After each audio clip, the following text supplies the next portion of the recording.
Et yo, salut tout le monde, c'est Narouan, on se retrouve pour une nouvelle vidéo. Donc voici la nouvelle arme tricolore pour la saison 2025 de Formule 1, l'Alpine A525. Plus affûtée, plus agressive et plus ambitieuse que jamais.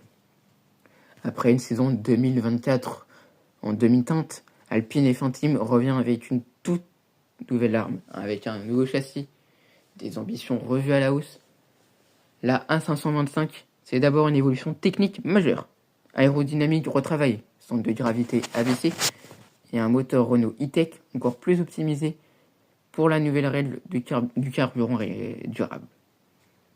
Mais surtout, c'est une voiture conçue autour du pilote Pierre Gasly, reste fidèle à l'écurie tandis que son coéquipier est peut-être en train de partir. Et il devra tirer le meilleur d'une monoplace plus exigeante que jamais. On parle de Franco Colapinto qui remplace Jack Doohan depuis le Grand Prix d'Imola. L'objectif, rattraper le peloton de tête et remonter aussi le peloton du bas et voir même les podiums pour Alpine.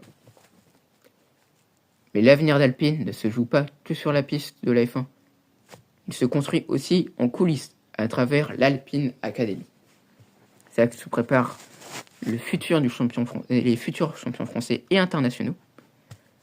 L'Académie Alpine forme depuis plusieurs années, sous le nom de Renault aussi il y avait avant, plusieurs années de talents prometteurs issus de la F4, de la F3, de la F2 et aussi du karting.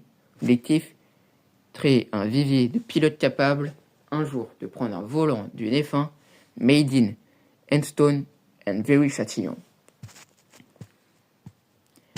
Mais les noms à surveiller cette année, il y a Gabriel Mini, Kouchmaini, Nicolas Lacorte, Kenou Al Azri, Kabir Anourg, Nina Gedman Ili, Tristan Crisan, Soukami Kera, des jeunes affamés, bien décidés à écrire leur propre histoire sous les couleurs d'Alpine et de la France. L'Alpine A525 n'est pas juste une voiture, c'est une déclaration d'intention, une ambition renouvelée et peut-être le premier pas vers un retour en Hongrie. Alors, prêt pour la révolution bleue ? Alors, du coup, voilà, c'est la présentation de l'Alpine A525. Maintenant, on va aller l'essayer sur le jeu F1 25, sur les circuits de Bahreïn. Il y aura peut-être quelques spins, ça fait pas longtemps qu'il est sorti F1 25. Je pense que cette vidéo, on est le 2 juin. Il est sorti le 30 mai, donc ça fait quelques jours. Donc voilà. Je jouerai en automatique et je vais vous faire voir un peu tous ces petits détails. Et donc nous voici sur la partie vidéo, hein, je enregistre en vidéo. Donc voilà. On est sur F1 25, on voit Oscar Piastri, Carlos Sainz et Oli Berman. Je vous ai dit dans l'ordre, en gauche, centre, droite. Donc ça charge. Hein. Et donc, ouais, l'Alpine A525 qui fait, bon, c'est la Team Alpine qui fait plutôt polémique avec les changements de pilote. Jack Doohan qui s'est remplacé au bout de 5-6 Grands Prix. Ça, voilà, ça a fait polémique quand c'est arrivé. Donc, F1 World. Jouer. Contre la montre. On va aller comme ça, on est tranquille, il n'y a personne. Cool Alpine et on va à la Bahreïn. Bahreïn, qui est un bon circuit, un circuit assez... Il y a des virages lents, comme là, l'épingle. Ici, là. Petite épingle. Ce circuit a été laser scanné, donc... Ouais, on va pas prendre de setup. Juste prendre la piste. On va d'abord faire un petit tour chrono. Donc vous voyez comment elle se roule. On aura peut-être quelques spins ou sorties de piste. On va recommencer du coup. J'aimerais bien avoir un petit tour chrono qui compte, quoi. Ça fait longtemps, ça fait hier soir, j'ai pas joué. Et ça fait longtemps que je pas roulé à Bahreïn. Ça va faire depuis le mois de février, j'ai pas roulé là-bas, donc... Puis là, il a été laser scanné, donc tous les boss que vous voyez, c'est normal, quoi. C'est sur le circuit. Et ça a été laser scanné durant un week-end de GP, donc... si vous avez eu la chance d'aller au week-end de Bahreïn et que vous, pendant une journée entière, vous étiez dans les gradins, vous avez vu une voiture qui scannait le circuit, c'était peut-être pour F1 25. Et cette voiture-là se conduit bien.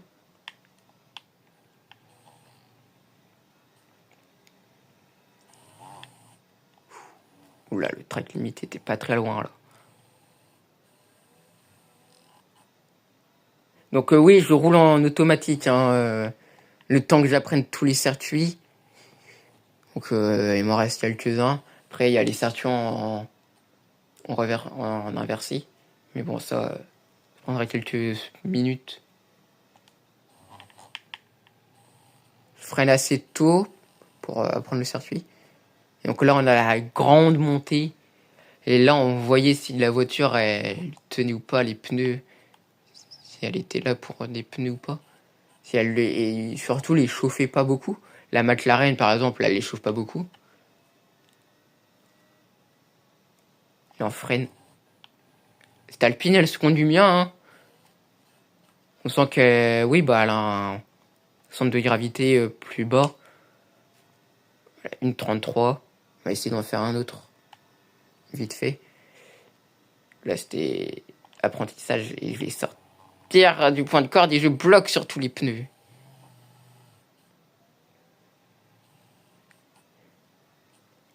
Donc, ouais, bah, si je me bats contre une Mercedes, voilà. Donc, aussi Alpine, on parle d'actualité Alpine, hein, comme je disais, avec Jack Doohan et Franco Colapinto. Alpine qui prend un moteur Mercedes, une boîte de vitesse Mercedes, à compter de l'année prochaine. Pour la nouvelle réglementation, parce que selon Alpine et le groupe Renault, le moteur ne sera pas assez performant. Comme je disais dans la précédente vidéo, ils estiment une perte d'environ 25 chevaux. Et étant donné qu'il y a eu un gel moteur, donc ils ne peuvent pas changer grand-chose sur le moteur, ils peuvent seulement le fiabiliser, le rendre plus fiable, mais pas le rendre plus performant. Et du coup, ils ont dû aller voir Ferrari, Red Bull et Mercedes. Et Mercedes qui apparemment a l'un des meilleurs... Et voilà, le tour annulé, sortie de piste. Et Mercedes qui aurait apparemment le meilleur moteur prochainement pour 2026. Le moteur Mercedes serait meilleur. Et donc voilà. Et c'est assez triste, hein, c'est... Voilà. Donc, on va voir cette Alpine... On va sortir le mode photo. Tac, donc là, sans DRS, on va prendre le DRS, hein, comme je disais. C'est la partie supérieure. Hein, c'est la partie supérieure de l'aileron avant. On va mettre un petit zoom.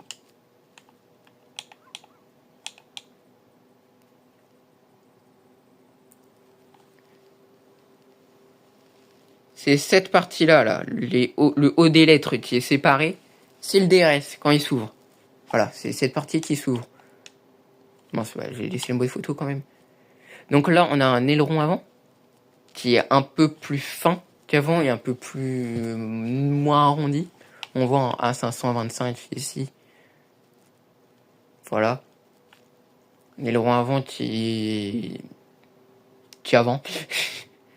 Voilà, ici on a les étriers de frein alors. Alors on va encore une fois devoir utiliser le zoom. Voilà. Et donc cette partie-là, là, ici, l'air rentre et refroidit les freins. Ici on a les suspensions attirant à poussoir, je ne sais plus. Pour l'Alpine, hein, voilà. Alors il y a pas mal de carbone, hein. Les suspensions, les caméras, bon ça c'est normal pour tout le monde. L'aileron avant, le nez c'est tout ça là. C'est tout ça. Voilà, les rétros en carbone. sponsorisé par Renault, alors c'est le même groupe, donc c'est sponsor eux-mêmes, hein, on pourrait dire. Alors voilà, donc là, on a le plus gros. On va enlever une petite info. Donc là, on a le ponton. Hein, le gros truc où c'est marqué BWT, c'est du ponton. Si la mise en point veut bien se faire. Voilà, ici, c'est le ponton. On a les roues, hein, forcément, classique. Hein, c'est le seul lien qu'il y a avec le sol.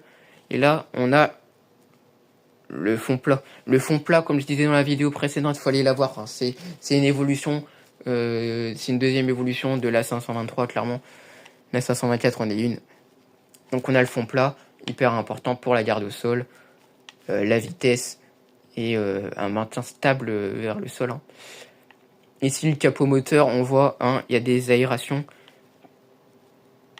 Voilà, hein, il y a des aérations, les petits traits comme ça, là. C'est des aérations moteur pour que le moteur puisse refroidir. Ici, c'est le circuit de Bahreïn. Bahreïn, je vous explique pas, c'est le désert. Je pense que j'ai pas besoin de vous faire dessin. La chaleur est immense. Ici, on fait un écoulement d'air, là où il y a le carbone visible. On fait un écoulement d'air vers les pneus, les freins arrière aussi, qui sont très importants. Voilà. L'aileron arrière, oui, c'est marqué Alpine. Et ici, là, évolution que tout le monde a en 2025. Tu dois pouvoir faire un meilleur écoulement d'air vers l'aileron arrière et tu dois pouvoir essayer de refroidir le moteur. Je ne sais pas, je suis pas ingénieur, malheureusement, en Formule 1. Et donc, on va voir avec le DRS ce que ça donne. Hein, qu'est-ce que donne cette Formule 1 ? Bon, vas-y, on va reprendre. Et mince. Voilà. Touc. Et donc, voilà, le DRS est ouvert. Et maintenant, on voit que le DRS est très important. On a un gain de vitesse avec le DRS.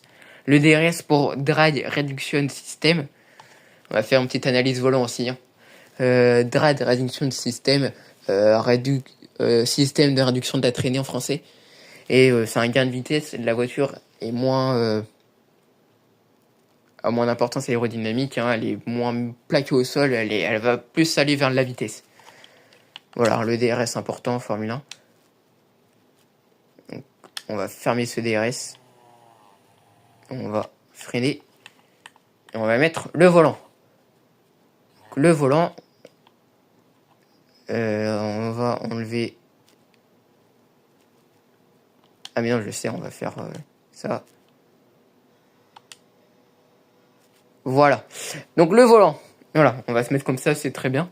Donc au centre, on a des infos. Hein, on a 7ème, là où il y a le 7, c'est la vitesse. Hein, vous savez, allez, passe la seconde. Après, on a P1, on est P1. T2, on est autour 2. On a la vitesse en km/h. On a le temps autour. Enfin, on a plein d'infos. Après, ça, voilà. Donc, on a un bouton pit en haut à droite. Pourquoi ? Pour aller au pit. R pour peut-être la dernière vitesse ou alors radio. Ouais, radio certainement. OK pour confirmer. Plus 1, moins 1. Je fais comme ça. Plus 1, c'est pour la balance de frein. BO pour box, mais ça m'étonnerait. Je sais pas c'est pourquoi.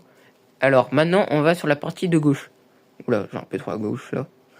On a N pour neutral. Quand on n'engage aucune vitesse, c'est OV, aucune idée. Et on a le plus 10, moins 1 là. Aucune idée encore. RCH, encore une fois, aucune idée. Et donc là, au centre, on a une... Oula, attendez. Voilà. Alors là, au centre, on a un grand rond. On a plein de modes.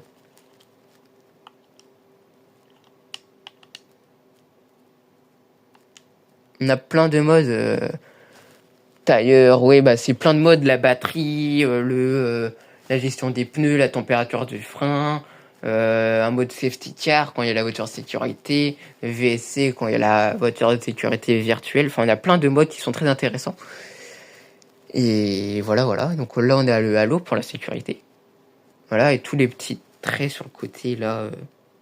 Bah, c'est aérodynamique encore, hein. L'importance de l'aérodynamique en Formule 1. Je vous fais pas un dessin. Voilà. Donc voilà l'Alpine A525. Voilà.